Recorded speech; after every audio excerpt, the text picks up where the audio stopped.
Okay, we're running up on golden hour right here. I like to always look through the viewfinder if I can. I can seem to see more detail around the edges, get into my framing a little bit more, and I always shoot at f13. I found that to be the sweet spot in, the more you stop down, reciprocal failure, at the edges will actually start to get a little soft. So f13 works the best for me anyways.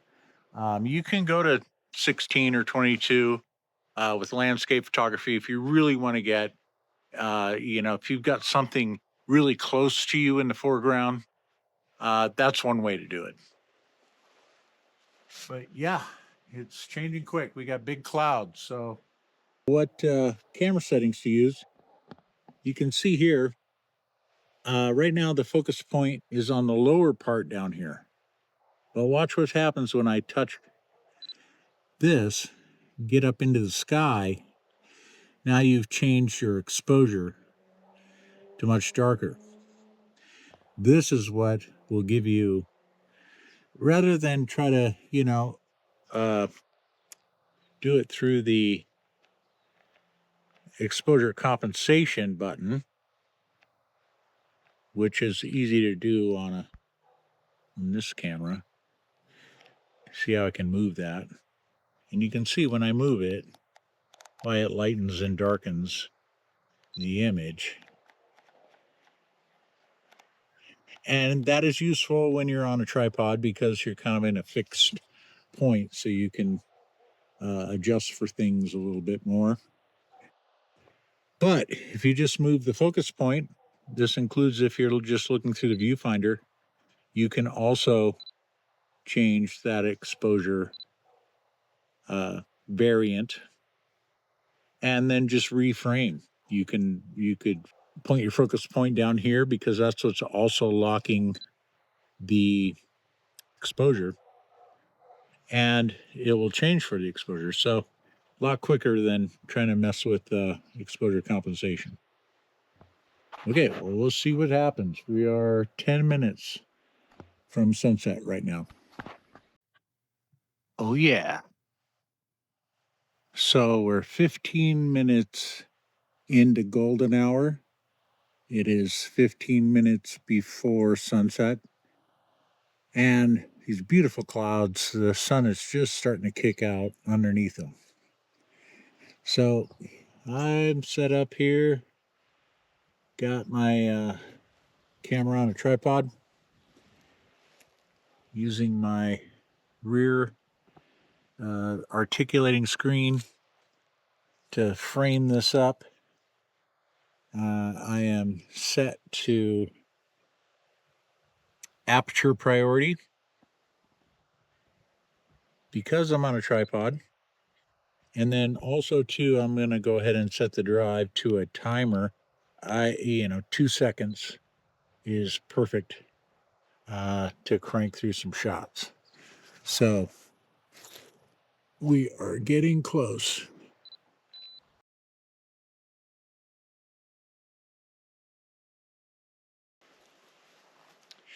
Okay, we are now right at sunset. And because we've got this cloud bank and of course the mountains too kind of block any color that might kick up,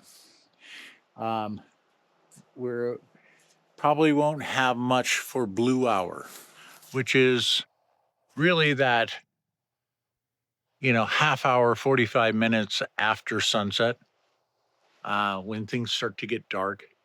When you're on a tripod, you can get it. It's just a long exposure, kind of like you're getting into the night exposures type stuff. Hey, everybody. So we're at 15 minutes after sunset. The color is really starting to kick in.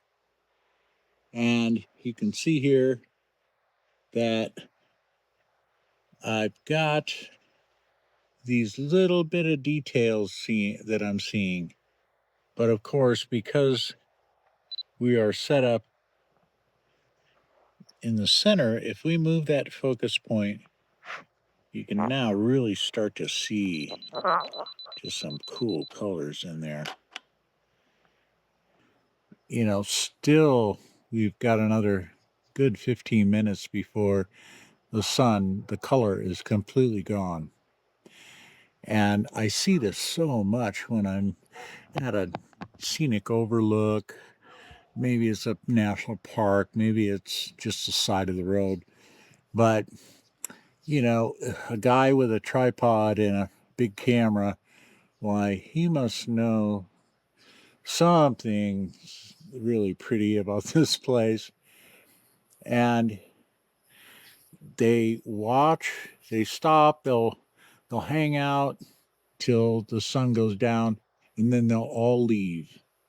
And I'll have the place to myself, and which I love. But this is when the color really starts kicking in, is after sunset. So if you want to take better pictures, hang around.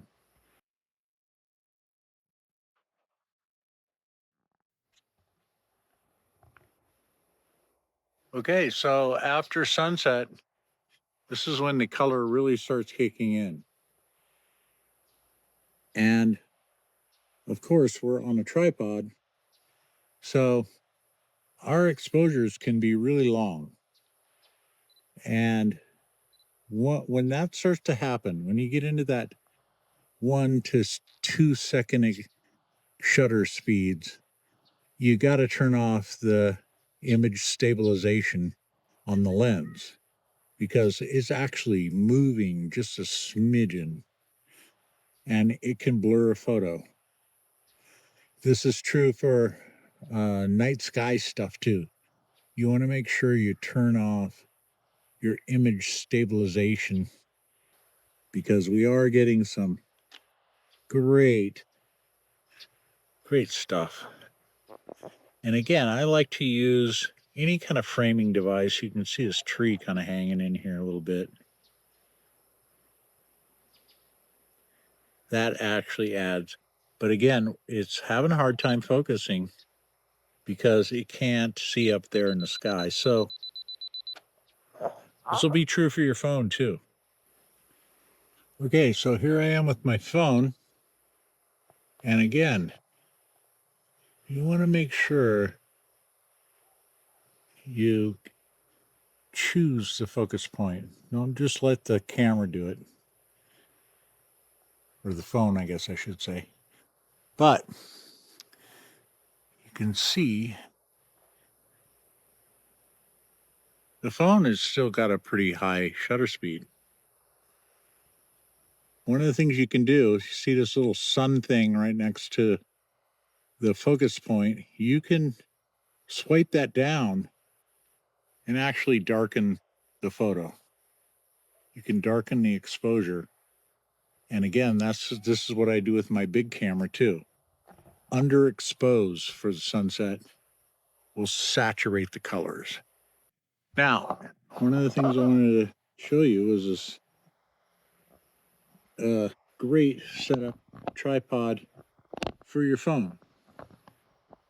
Now, what happens is, of course, just taking a regular photo is actually going to be better. But one of my funnest things I love to do once I get my phone on the tripod is to do time lapse. So let's just let this run. Usually a good 4 or 5 minutes makes for 5 seconds, 6 second time lapse. Well, let's give it a try. Let her run. Oh, yeah.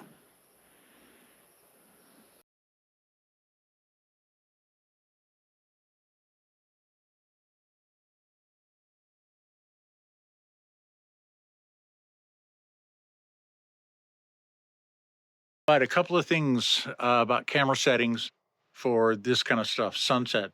Once you get on a tripod, now you can go for long exposures. You can go for highest resolution you can think of. And one way to do that is set the ISO at 100.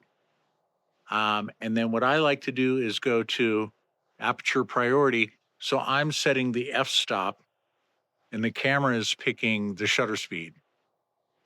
This allows me to stop down. F8 is usually the sharpest of any lens you may be using. But, you know, for landscape, F13 is my favorite.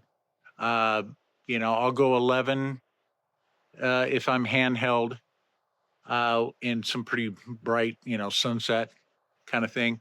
With your phone, though, the main thing to remember is always choose the focus point on your phone. A lot of people just point that bugger, let it go. Once you start choosing the focal point, even on the bigger cameras, now you're exposing for the color. My exposure compensation for sunsets is usually one stop under. That really saturates the color. And even if it does look a little dark, I can open that up in post processing in Lightroom. So open up shadows, you get more detail that way. So yeah, that's the basic sunset photography, golden hour techniques that I use.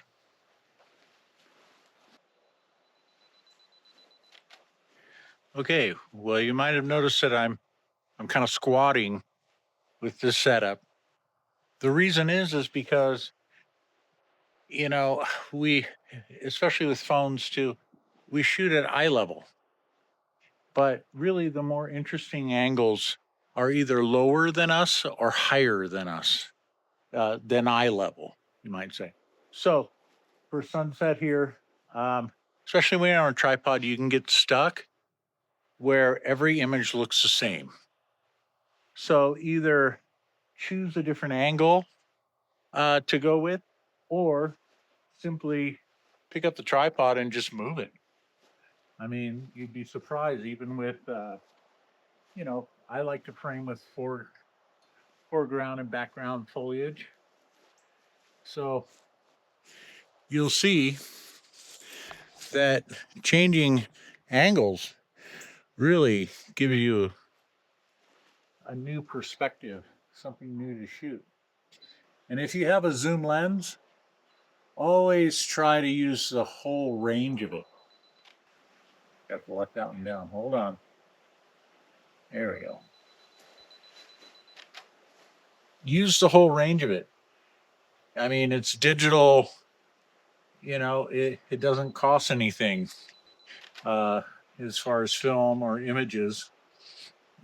Play around, zoom in on stuff, half zoom, full zoom, go all the way out and find the color and then work your way back. A lot of times we've all paid a lot for these lenses. Why not use the entire zoom range, especially if it only takes a few seconds to shoot 5 photos that show the whole lens?